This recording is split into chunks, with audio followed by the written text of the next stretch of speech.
नमस्कार, मैं गोपाल चंद चौहान श्री राम गोपाल गाड़ोदिया उच्च प्राथमिक आदर्श विद्या मंदिर सुजानगढ़ से ऑनलाइन क्लासेज में आपका स्वागत करता हूं। ऑनलाइन क्लासेज की इस कड़ी में हम कक्षा 7 विज्ञान विषय के पाठ संख्या 2 पादपों में प्राणियों में पोषण के बारे में अध्ययन कर रहे थे। आज इसका जो कुछ भाग बचा हुआ है उसके बारे में अपन इसको पढ़ते हैं।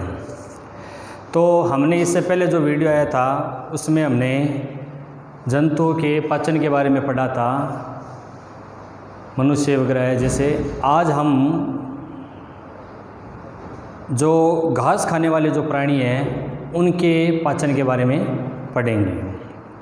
आपको पता है, आपने ऐसे नोट किया होगा कि गाय, भैंस, ऊंट इस प्रकार के ये जानवर हैं, ये जब खाना खाते हैं यानी घास जब खाते हैं तो खाने के बाद में इनको कुछ देर बाद में अपन और देखते हैं, नोट करते हैं। जैसे घंटे 2-3 घंटे बाद में जब ये खाना नहीं खा रहे होते हैं फिर भी इनका मुंह चलता रहता है।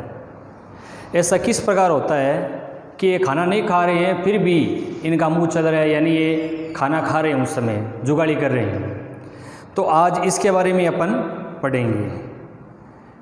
ऐसा इसलिए होता है कि जैसे आज का ये प्रकरण है घास खाने वाले जंतुओं में पाचन। जो घास खाने वाले जो जितने भी जानवर हैं वो एक बार क्या होता है कि जो भोजन होता है उसको अपने आमाशय में इकट्ठा कर लेते हैं। इकट्ठा करने के बाद में क्या होता है, जल्दी जल्दी वो इकट्ठा कर लेते हैं। इसके बाद में वो धीरे धीरे उसको पाचन करते हैं। यानी जब वो घास नहीं खा रहे होते हैं उस समय जब वो किसी पेड़ के नीचे या कहीं और बैठे रहते हैं तो वहाँ पे वो बैठे बैठे जुगाड़ी करते हैं। इसको जुगाड़ी करना कहते हैं। और इसके जो छोटे छोटे जो टुकड़े हैं वो एकदम तो काट काट के वो इस प्रकार जुगाड़ी अपनी करते हैं। तथा ऐसे जो जंतु होते हैं उन जंतुओं को क्या कहा जाता है, रूमिमेंट अथवा रोमंती। रूमिमेंट अथवा रोमंती कहा जाता है। घास में एक मुख्य जो चीज़ पाई जाती है वो सेलुलोज पाई जाती है।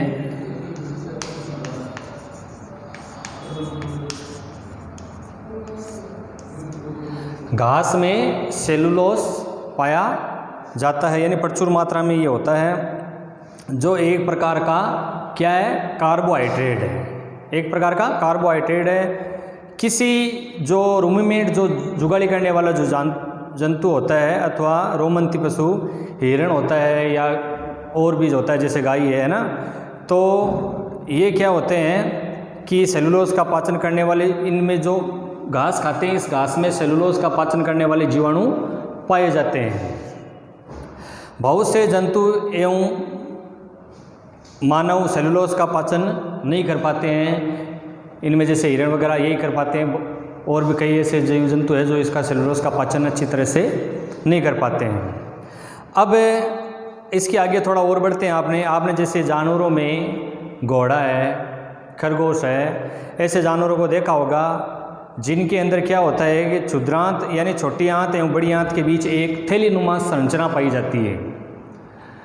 जो खरगोश, घोड़ा है या और जीव है, ऐसे जैसे छोटे हमारे शरीर में जैसे हमने भाग पढ़े थे, छोटी आंत, बड़ी आंत, आमाशय, इस प्रकार। तो इनके अंदर क्या होता है कि छोटी आंत और बड़ी आंत के एक थैलीनुमा संरचना पाई जाती है, जिसे अंधनाल कहते हैं।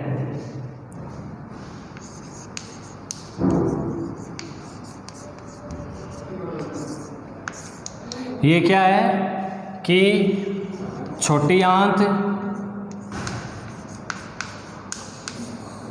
और बड़ी आंत,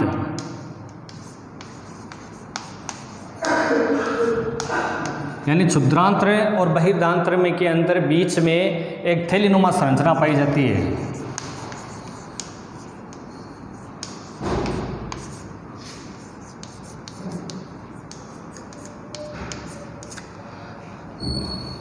जो खरगोश या घोड़ा है इनके अंदर छोटी आंत और बड़ी आंत के अंदर थैलीनुमा संरचना पाई जाती है, जिसे अंधनाल कहते हैं। ये भोजन के सेलुलोज का पाचन यहाँ पर कुछ जीवाणु द्वारा किया जाता है। जो मनुष्य होता है उसके पाचन में ये नहीं पाया जाता है, यानी आहार नाल में ये अनुपस्थित रहता है, नहीं पाया जाता है। अब तक आपने और हमने इस प्रकार के जंतुओं के बारे में पढ़ा है जिनमें पाचन तंत्र पाया जाता है, परंतु बहुत सारे ऐसे भी जीव हैं जिनमें ये पाचन तंत्र नहीं पाया जाता है ना, जिनमें न तो मुख होता है, ऐसे जिनमें न मुख होता है न ही पाचन तंत्र होता है, फिर भी उनमें पाचन वो क्रिया करते हैं। वो किस प्रकार से क्रिया करते हैं इनके बारे में अपन पढ़ते हैं। तो आपने एक अम्बीबा के बारे में सुना है, तो अम्बीबा के बारे में अपन पढ़ते हैं। अम्बीबा में संभरण एवं पाचन।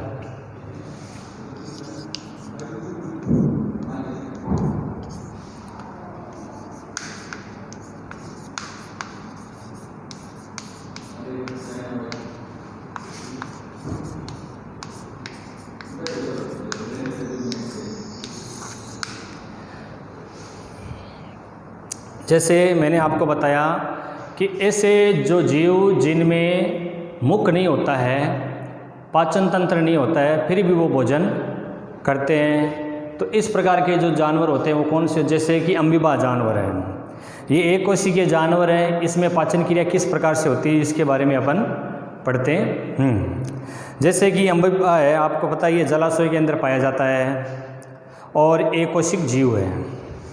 इसका निवास होता है, ये एक कोशिक है,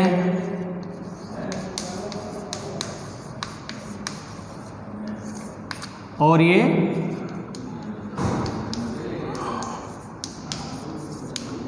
जलाशय में पाया जाता है। तो अम्बीबा को कोशिका में एक कोशिका, इस प्रकार की एक कोशिका झिल्ली होती है, जिसकी वजह से ये सघन केंद्र एवं कोशिका द्रव्य में बुलबुलों के समान अनेक धानियाँ भी होती है इसके अंदर। अमीबा जो होता है निरंतर अपनी आकृति और रूप है, स्थिति है, वो बदलता रहता है, यानी ये एक जगह स्थायी रूप से नहीं रहता, ये अपना रूप और स्थिति है, आकार वो निरंतर बदलता रहता है। ये एक अथवा अधिक उंगली के समान प्रवर्धन निकालता है। एक या अनेक प्रकार की अपने बॉडी होती है जो शरीर से प्रवर्धन निकालता है, यानी अंगुली के समान निकालता है, जिन्हें पादाप अर्थात पाँव कहते हैं। पादाप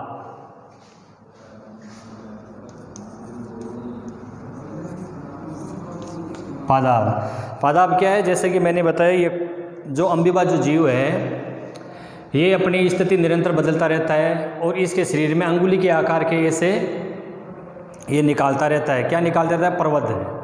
प्रवर्धन निकालता रहता है, जिसे पादाप यानी अपनी भाषा में उसको पाँव कहते हैं। अम्बीबा कुछ सूक्ष्म जीवों का आहार करता है, मतलब छोटे छोटे जो जीव होते हैं जलाशय में पाए जाते हैं, उनका ये आहार के रूप में इनको स्वीकार करता है और इनका भोजन करता है।